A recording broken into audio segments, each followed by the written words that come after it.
Hey guys, here I am, part 2 of Life Thoughts in the Vineyard. And I'm just sharing the second part of my story. If you didn't get the first part, just go back and find that video, watch it. But essentially, I talked about growing up in poverty, my dad an alcoholic, my mom working a bunch of jobs, and we moved a lot. And so it forced me to connect with all different types of people.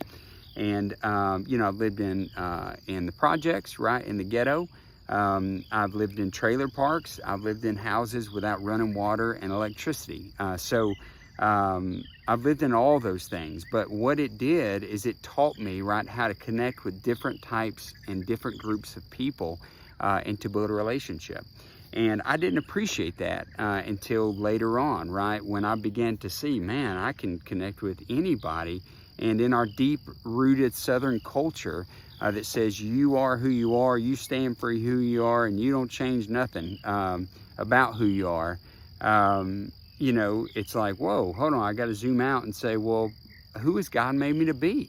And it's obvious, right, looking back on my story, God made me a chameleon.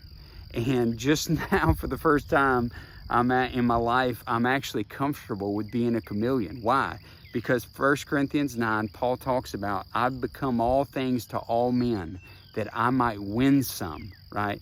And that's my heart and that's my goal, that I might win some people to Jesus and that their lives would be changed. And so that's what I want my life to be about, giving life to other people.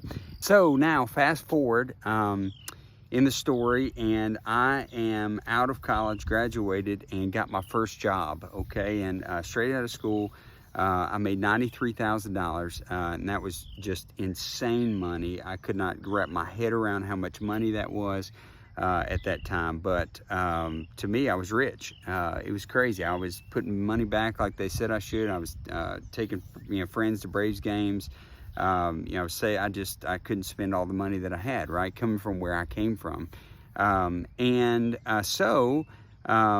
that point, I said, what do people do with all this money, and what's life about? And God used, the ministry of a pastor nearby to call me into ministry.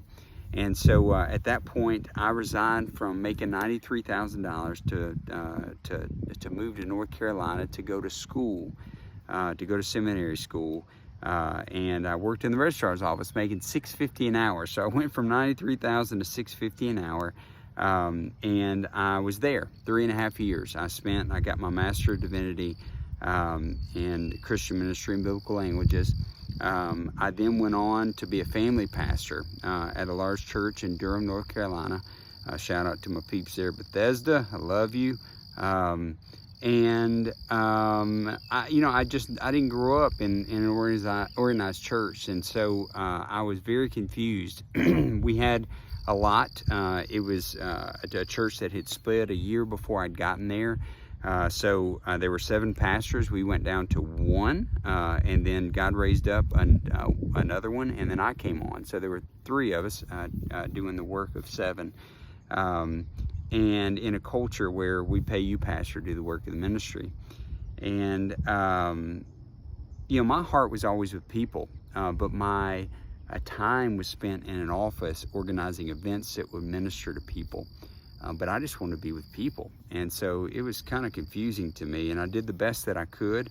But nonetheless, my greatest fear was to wake up at 65 years old and to have just functioned as a professional Christian with a nice 401k and a title and people's admiration and respect, but to have never truly made disciples. And seminary taught me a lot of things, but what it did not teach me is, how do you walk with one man in his mess as you're walking in your mess, and then teach him how to walk with another man in his mess as he's walking in his mess. So relational discipleship is what I call it. And I was willing to risk everything, go back to school, whatever. So if I could get help and find that. So I took a $20,000 pay cut, and we came back to Knoxville, Tennessee, as a church planner, and as a part of a church there in Knoxville. And so there I was. I think there were definitely good intentions Maybe there was a misunderstanding. I wasn't interested in, creating another church. What I was interested in was walking with one man who walked with another, who walked with another. Very simple and organic and relational. So what ended up happening was, I found myself, I was ministering to people underneath the bridges and in the projects. Even if they wanted to give, we couldn't support the ministry, much less my family, off of that. And so I found myself to where it was like, you know what? I really backed into a corner is the way that I felt. And it was like, okay, like I've got 3 kids at this point, young babies, and I've got to find a way.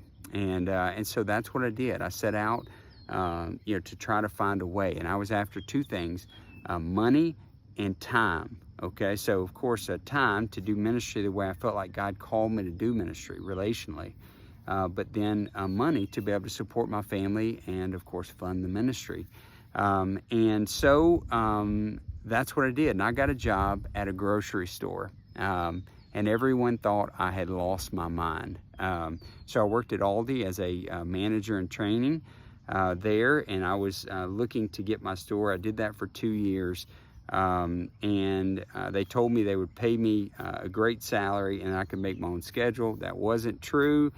Because basically whenever the store started to fall, you had to step in there. So, but in that grocery store, man, God taught me a wonderful, wonderful lesson that I'm going to tell you in this next video.